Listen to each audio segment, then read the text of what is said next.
ഇന്നത്തെ യോഗത്തിൽ ഒരുപാട് രാഷ്ട്രീയ കാര്യങ്ങളെ സംബന്ധിച്ച് സംസാരിക്കണമെന്ന് ഞാൻ ആഗ്രഹിക്കുന്നില്ല.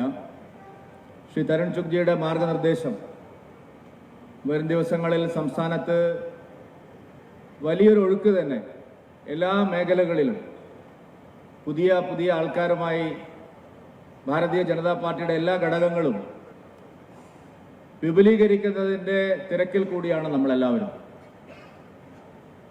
സംസ്ഥാനത്ത് LDFും UDFും വലിയ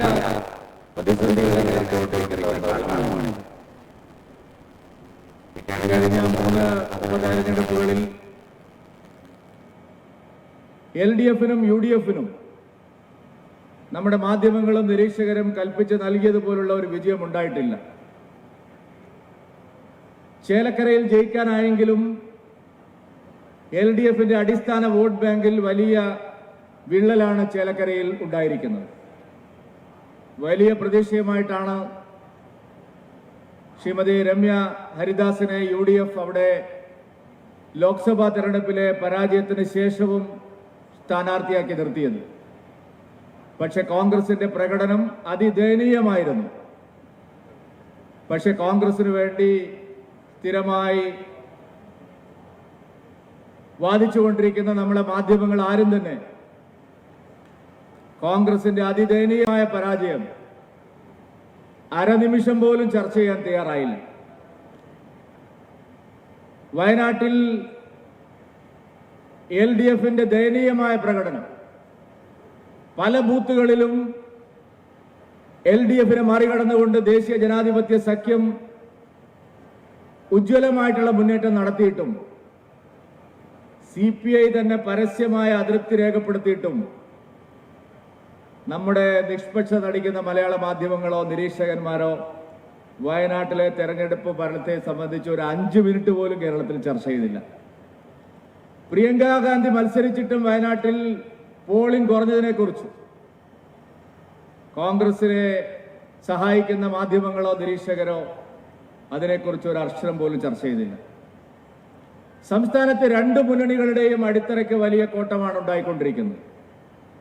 തെരഞ്ഞെടുപ്പിനെ തുടർന്നുണ്ടായിട്ടുള്ള രാഷ്ട്രീയ സംഭവവികാസങ്ങളെല്ലാം നോക്കിയാൽ LDFും UDFും പ്രതിക്കൂട്ടിലാവുമ്പോഴെല്ലാം ചില ആളുകൾ വളരെ നിഗൂഢമായിട്ടുള്ള മൗനം തുടരുകയാണ്.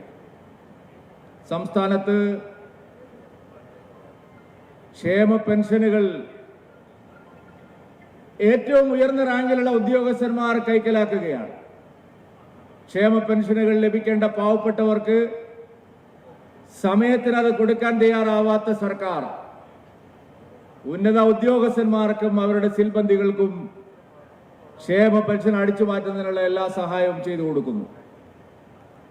2 വർഷം മുമ്പ് തിരുവനന്തപുരം കോർപ്പറേഷനിൽ നാം ആരംഭിച്ച സമരം പട്ടികജാതി ക്ഷേമത്തിനുള്ള ഫണ്ട് ദുരുപയോഗം ചെയ്തതിനെതിരായിട്ടുള്ള പ്രക്ഷോഭം സംസ്ഥാനത്തെ പല തദ്ദേശ സ്ഥാപനങ്ങളിലും ഇപ്പോഴും പട്ടികജാതി ക്ഷേമ ഫണ്ട് മറ്റുള്ളവർ അടിച്ചു മാറ്റുന്നത് തുടരുകയാണ്. കേരള സംസ്ഥാനത്ത് ഭരണ സംവിധാനത്തിൽ അതിഗുരുതരമായിട്ടുള്ള വീഴ്ചകളാണ് ഉണ്ടായിക്കൊണ്ടിരിക്കുന്നത്. വയനാട്ടിൽ ഭാരതീയ ജനതാ പാർട്ടി ദേശീയ ജനാധിപത്യ സഖ്യം വലിയ സമരം തന്നെ ആരംഭിക്കേണ്ട സാഹചര്യമാണ് വന്നിരിക്കുന്നത്. ആയിരക്കണക്കിന് കോടി രൂപ സംസ്ഥാന ഗവൺമെന്റിന്റെ കയ്യിലുണ്ടായിട്ടും വയനാട്ടിൽ പുനരധിവാസ പ്രവർത്തനങ്ങൾ 1 ഇഞ്ച് പോലും മുന്നോട്ട് പോയിട്ടില്ല. നിർഭാഗ്യവശാൽ നമ്മുടെ രാഷ്ട്രീയ നിരീക്ഷകന്മാരും മാധ്യമ സിംഹങ്ങളും കേന്ദ്ര സർക്കാരിനെ മാത്രം കുറ്റപ്പെടുത്താനാണ് അവരുടെ ചാനലുകളും പത്രങ്ങളും മുഴുവൻ നിരത്തിവെക്കുന്നത്. വയനാട്ടിൽ പുനരധിവാസം മുടങ്ങിയത് പിണറായി വിജയൻ സർക്കാരിന്റെ പിടിപ്പുകേടാണ്. ചെലവഴിക്കാൻ കാത്തുകിടക്കുന്ന 860 കോടി രൂപ ട്രഷറിയിൽ ഉണ്ടായിട്ടും വാടക കൊടുക്കാൻ സർക്കാർ കാശ് ചെലവാക്കുന്നില്ല. സംസ്ഥാന സർക്കാർ പുനരധിവാസത്തിന്റെ ഒരു അന്തിമമായിട്ടുള്ള പാക്കേജ് തയ്യാറാക്കിയിട്ടില്ല. അവിടെ ഒരു തരത്തിലുള്ള പുനരധിവാസ പദ്ധതികളും ആരംഭിച്ചിട്ടില്ല. ബഹുമാനപ്പെട്ട കേരള ഹൈക്കോടതിയിൽ കഴിഞ്ഞ ദിവസം സംസ്ഥാന സർക്കാർ നൽകിയ സത്യവാങ്മൂലത്തിൽ അവസാനം കൊടുക്കേണ്ട സർവേ റിപ്പോർട്ട് കഴിഞ്ഞ 19-ാം തീയതിയാണ് കൊടുത്തത് എന്നാണ് പറഞ്ഞത്. പക്ഷേ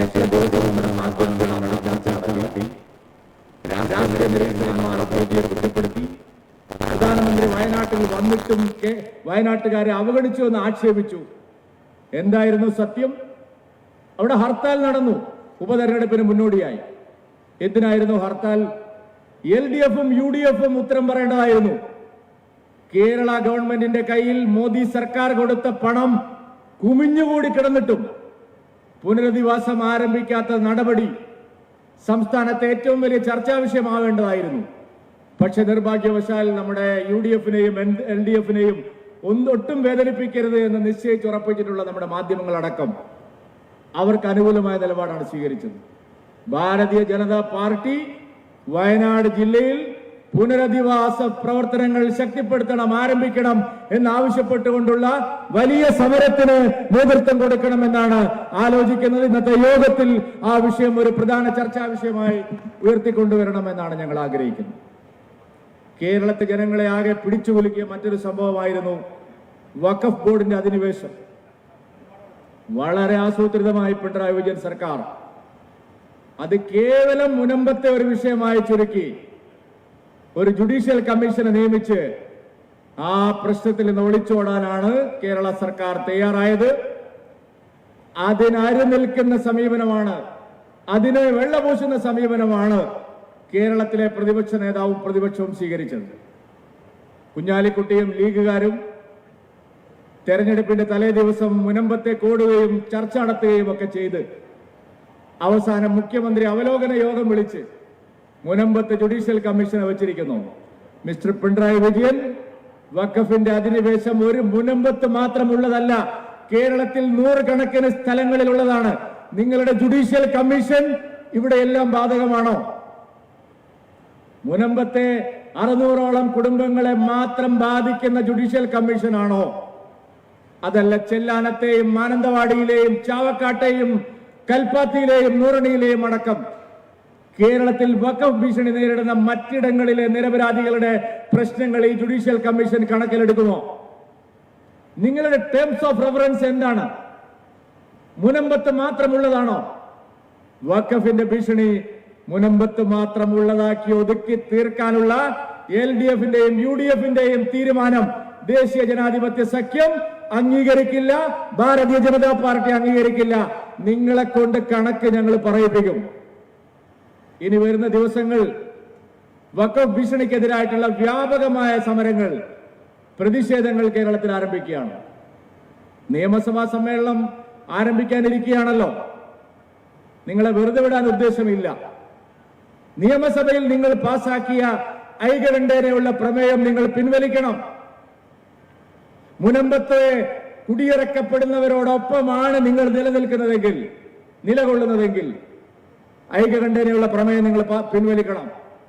നിങ്ങൾ കേരളത്തിലെ പൊതുസമൂഹത്തിന്റെ വിശ്വാസം ആർജിച്ചുകൊണ്ടല്ല ഈ പ്രമേയം പാസാക്കിയത്. വഖഫ് ഭീഷണി നേരിടുന്ന എല്ലായിടത്തും ഞങ്ങൾ ഓടിയെത്തും, അവിടെയെല്ലാം ഞങ്ങൾ ഉണ്ടാവും. വൈകുന്നേരത്തെ മാധ്യമ ചർച്ചകളിൽ നിന്ന് ഞങ്ങളെ മാറ്റി നിർത്തിയാലും CPMനും കോൺഗ്രസിനും വേണ്ടി നിങ്ങൾ കുഴലൂതിയാലും നിങ്ങൾക്ക് ഞങ്ങളെ അവഗണിക്കാൻ കഴിയില്ല.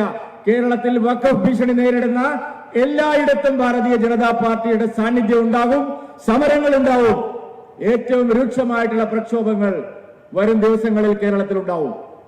ഭാരതീയ ജനതാ പാർട്ടി കേരളത്തിൽ ജനങ്ങളുടെ യഥാർത്ഥ പ്രതിപക്ഷമായി ഉയർന്ന് ഈ സർക്കാരിന്റെ തെറ്റായ നയങ്ങൾക്കെതിരായി, പ്രതിപക്ഷത്തിന്റെ കള്ളക്കളികൾക്കെതിരായി നിതാന്ത ജാഗ്രതയോടെ ഗോവയിലുണ്ടാവും എന്ന് പറയാൻ ഞാൻ ആഗ്രഹിക്കുകയാണ്.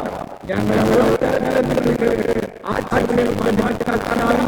കേരളത്തിന്റെ പൊതുസമൂഹത്തിന് മുമ്പിൽ ഭാരതീയ ജനതാ പാർട്ടി ജനങ്ങളുടെ പ്രസ്ഥാനമായി മുമ്പോട്ട് പോവുക തന്നെ ചെയ്യും. ഇന്ന് നടക്കുന്ന ഗൂഢാലോചനകൾ ഭാരതീയ ജനതാ പാർട്ടിയെ ഒറ്റപ്പെടുത്തി അപകീർത്തിപ്പെടുത്തി പാർട്ടിയെ ഇല്ലാതാക്കാൻ ശ്രമിക്കുന്നവരാരായാലും അവരെ അതേ നാണയത്തിൽ തന്നെ നേരിടുമെന്നുള്ള ഉറച്ച തീരുമാനം കേരളത്തിലെ ഭാരതീയ ജനതാ പാർട്ടി പ്രവർത്തകർ കൈക്കൊണ്ട് മുമ്പോട്ട് പോവുകയാണ്. വരും ദിവസങ്ങൾ പോരാട്ടത്തിന്റെയും സംഘടനാ നവീകരണത്തിന്റെയും കാലമാണ്. ചില ആളുകൾ ഇപ്പോഴേ കള്ളക്കഥകൾ പുറകിലിരുന്ന് മനഞ്ഞു തുടങ്ങിയിട്ടുണ്ട്. നിങ്ങൾ നിരാശരാവും. സംഘടനാ തെരഞ്ഞെടുപ്പ് കഴിയുമ്പോൾ കള്ളക്കഥകൾ മെനയുന്നവരും നിരാശരാവുമെന്ന് പറയാതിരിക്കാൻ നിർവാഹമില്ല. എല്ലാം സുതാര്യമായിട്ടാണ് ഭാരതീയ ജനതാ പാർട്ടിയിൽ നടക്കുന്നത്. ബൂത്ത് തലം മുതൽ സംസ്ഥാന തലം വരെയുള്ള പാർട്ടിയുടെ ജനാധിപത്യപരമായ പുനഃസംഘടനയ്ക്കിടയിൽ ഒരിടത്തും ഒരു കല്ലുകടി പോലും ഉണ്ടാവാതെ ഏറ്റവും സുതാര്യമായി സംഘടനാ തെരഞ്ഞെടുപ്പ് ഞങ്ങൾ മുമ്പോട്ട് കൊണ്ടുപോകും. അതിനാവശ്യമായിട്ടുള്ള എല്ലാ തയ്യാറെടുപ്പുകളും ഞങ്ങൾ നടത്തിയിട്ടുണ്ട്. അതിനാവശ്യമായിട്ടുള്ള മാർഗനിർദ്ദേശങ്ങൾ കേന്ദ്രത്തിൻ്റെതായാലും സംസ്ഥാനത്തിൻ്റെതായാലും അവസാനത്തെ പാർട്ടി പ്രവർത്തകരും പാലിച്ചുകൊണ്ട് മുമ്പോട്ട് പോകും. ഒരു കുത്തിത്തിരിപ്പിനും നിങ്ങൾക്ക് അവസരം ഉണ്ടാവില്ല. കള്ളക്കഥകൾ മെനയുന്നവർ നിരാശരാവേണ്ടി വരും. ഇനി വസ്തുതാവിരുദ്ധമായിട്ടുള്ള കാര്യങ്ങൾ പടച്ചുവിട്ടാണ് നിങ്ങൾ പാർട്ടിയെ തകർക്കാൻ ശ്രമിക്കുന്നതെങ്കിൽ അതിനെ ആ നിലയിൽ തന്നെ കൈകാര്യം ചെയ്ത് മുന്നോട്ട് പോകാനും ഞങ്ങൾ തയ്യാറാവും. ഭാരതീയ ജനതാ പാർട്ടി 2025 തദ്ദേശ തെരഞ്ഞെടുപ്പും 2026 നിയമസഭാ തെരഞ്ഞെടുപ്പും എന്നുള്ള വിശാലമായ ലക്ഷ്യം വെച്ചുകൊണ്ട് മുന്നോട്ട് പോവുകയാണ്. അതിന്റെ ഭാഗമായിട്ടാണ് ഈ കാര്യങ്ങളെല്ലാം നടക്കാൻ പോകുന്നത്. ഇവിടെ എല്ലാ പ്രവർത്തകരും ഈ ഒരു അടിസ്ഥാനത്തിൽ മുന്നോട്ട് പോയി ഈ 3 മുന്നണികൾക്കുമെതിരായി LDFന്റെ നേതൃത്വത്തിലുള്ള ഭരണവിലാസം മുന്നണി, UDFന്റെ നേതൃത്വത്തിലുള്ള പ്രതിപക്ഷ വിലാസം മുന്നണി, ഇവിടുത്തെ മാധ്യമങ്ങളുടെ നേതൃത്വത്തിലുള്ള മാധ്യമ മുന്നണി, ഈ 3 മുന്നണിയെയും നേരിട്ടുകൊണ്ട് BJP മുമ്പോട്ട് പോകും എന്ന് ഉറപ്പിച്ച് പറഞ്ഞുകൊണ്ട് ഞാൻ എന്റെ ആമുഖ ഭാഷണം അവസാനിപ്പിക്കുന്നു. നിങ്ങൾക്ക് നമസ്കാരം. വന്ദേ മാതരം.